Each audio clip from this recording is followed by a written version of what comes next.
صلی اللہ تعالی علیہ وسلم۔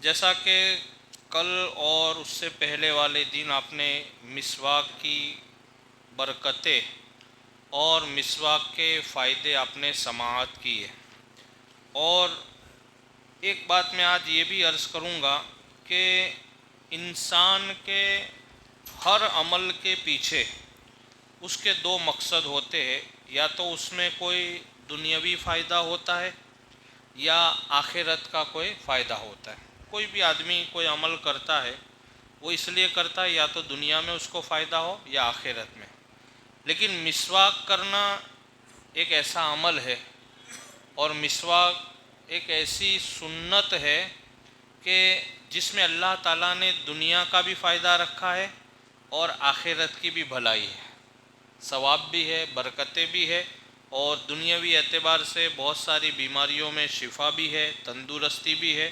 تو کچھ باتیں ہیں جو کل بیان ہوئی تھی، پرسوں بھی بیان ہوئی تھی، اور اس میں سے کچھ باتیں ہیں وہ آج آپ سماعت کریں گے۔ مسواک کرنے والے کے لیے فرشتے مسواک کرنے والے کے ساتھ چلتے ہیں جب وہ نماز کے لیے نکلتا ہے۔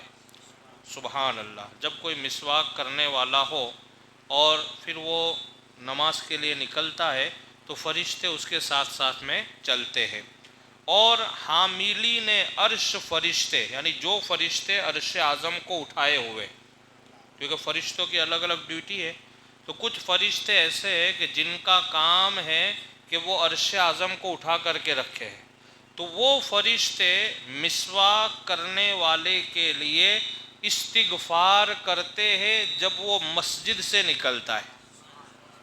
یعنی ایک نمازی آدمی اگر مسواک کرنے کی عادت بنا لیتا ہے تو اس کے لیے فرشتے دعائیں مغفرت کرتے ہیں۔ انبیاء اور رسول علیہم الصلاۃ والتسلیم بھی اس کے لیے استغفار کرتے ہیں، یعنی نبی اور رسول بھی مسواک کرنے والے کے لیے استغفار کرتے ہیں، اور قیامت کے دن اعمال نامہ اس کے سیدھے ہاتھ میں دیا جائے گا۔ اب میں آپ کو ایک بات یہاں بتا دوں، میرے آقا کا فرمان ہے کہ قیامت کے دن لوگوں کے ہاتھ میں نامہ اعمال دو طریقوں سے ہوں گے، کسی کے سیدھے ہاتھ میں ہوں گے اور کسی کے الٹے ہاتھ میں۔ جن کے سیدھے ہاتھ میں ہوں گے وہ جنتی ہوں گے، سمجھ گئے، اور جن کے الٹے ہاتھ میں ہوں گے وہ کہاں جائیں گے؟ جہنمی ہوں گے۔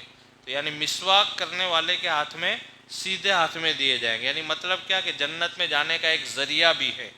مسواک کرنا اللہ تعالیٰ کی اطاعت اور فرما برداری پر بدن کو قوت دیتا ہے۔ جو آدمی مسواک کرتا ہے تو مسواک کی برکت سے اس کا ذہن، پورا بدن اللہ تعالیٰ کی فرما برداری کی طرف مائل ہوتا ہے، اور مسواک کرنے والے کے لیے اللہ کی طرف سے قبر کشادہ ہو جاتی ہے۔ جو قبر ہوتی ہے ظاہری طور پر تو جتنی بنتی اتنی بنے گی، لیکن جب دفن کر دیا جائے گا، لوگ دفن کر کے جب چلے جائیں گے تو اللہ کی طرف سے قبر کو کیا کر دیا جائے گا؟ کشادہ کرے۔ باقی قبر کتنی ہوتی ہے آپ نے دیکھی ہے؟ دیکھی ہے کہ نہیں قبر؟ تو قبر اتنی ہوتی ہے، یعنی نارمل طریقے سے کہ ہم جیسے ہمارے بیڈ وغیرہ پہ، بستر وغیرہ پہ جیسے کروٹیں بدلتے، ایسے آپ وہاں کروٹ بدل سکو اتنی بھی جگہ نہیں ہوتی ہے، لیکن اللہ کی طرف سے مسواک کرنے والے کے لیے قبر کیا ہو جاتی ہے؟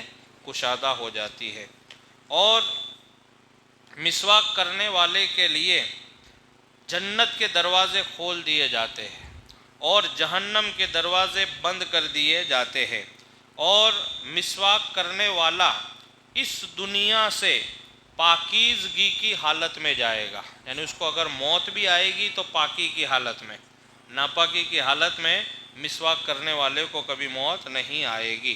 اور حضرت ملک الموت علیہ السلام مسواک کرنے والے کی روح قبض کرنے کے وقت اسی صورت میں آتے ہیں جس صورت میں نبیوں کے پاس اور ولیوں کے پاس آتے ہیں۔ سمجھ گئے؟ جب حضرت ملک الموت عام لوگوں کے پاس آتے ہیں تو ان کی شکل ڈراؤنی ہوتی ہے، لیکن جب نبی اور رسول کے پاس آتے ہیں تو وہ ایک الگ شکل لے کر کے آتے ہیں، کہ جس سے نبی اور رسولوں کی بارگاہ میں آتے تھے اور نبی اور رسول دیکھ کر کے خوش ہوتے تھے، وہ شکل و صورت لے کر کے ایک مسواک کرنے والے کے پاس آتے، اور یہ ساری جو برکت ہے یہ سنت رسول کی وجہ سے۔ تو پتہ چلا کہ سنت رسول میں اللہ نے وہ حلاوت اور وہ مٹھاس رکھی ہے کہ اگر آدمی سنتوں پر عمل کرتا ہے تو اللہ تعالیٰ اسے بڑی بڑی نعمتوں سے مالا مال فرماتا ہے۔ اللہ سے دعا ہے اللہ رب العزت سب سے پہلے مجھے اور آپ تمامی حضرات کو اس پر عمل کرنے کی توفیق عطا فرمائے۔